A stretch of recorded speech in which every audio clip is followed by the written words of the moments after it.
स्वागत है आप सभी का कहानी की दुनिया में। तो आज फिर से अपनी सच्ची घटना आपको बताने जा रहा हूँ। बात है सितंबर 2020 की। मैं रोडू से बहुत हाइट पर गया हुआ था।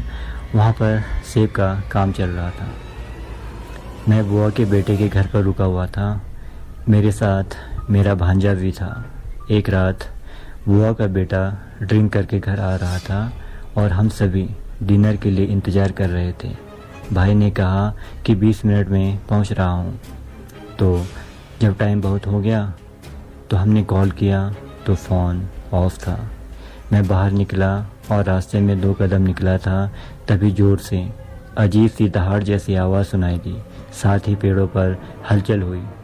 मैं डर गया कि कहीं पेड़ पर भालू तो नहीं। दौड़कर अंदर चला गया। सारी बातें बताई तो यकीन नहीं किया। भांजा और भाई की वाइफ हम सभी बाहर आए। वहाँ कुछ भी नहीं था। सभी मुझ पर हंसने लगे।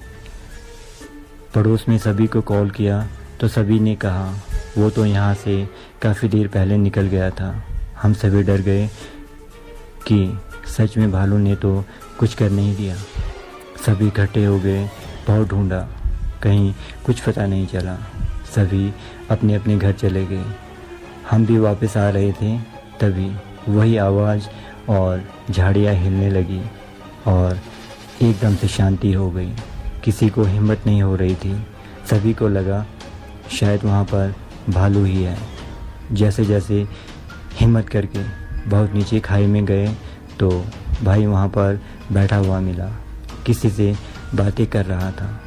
हम सभी को कांटों की चुभन और चोट लग गई, लेकिन भाई को कुछ भी नहीं हुआ था।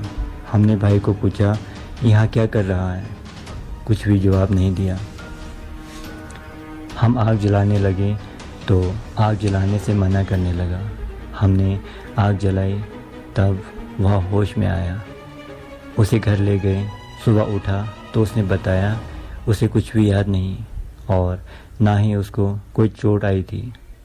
अगले दिन पड़ोस वाले बोल रहे थे रात को इसके हाथ में कुछ अजीब सा सामान भी था। दिन होते होते मैं बीमार हो गया। मेरे शरीर में कंपन होने लगी। बार बार मैं डरने लगा। पंडित जी को पूछा तो पता चला बीती रात भाई के साथ 2 मशान थे। मुझे रास्ते में पाकर भाई को धक्का मार दिया और मुझ पर उसका साया पड़ गया और मैं बीमार हो गया। 2 दिन पूजा पाठ होने के बाद मैं फिर से ठीक हो गया। उस घटना को याद करके आज भी मैं डर जाता हूँ। जहाँ पर हम थे वो जगह पहले बहुत ज़्यादा हॉन्टेड हुआ करती थी। धीरे धीरे लोग वहाँ पर रहने लगे तो माहौल थोड़ा बदल गया। आप लोग भी अपनी आप बीती या सच्ची घटना मेरे जीमेल पर भेज सकते हो। आप सभी के प्यार के साथ मिलता हूँ अगली कहानी में।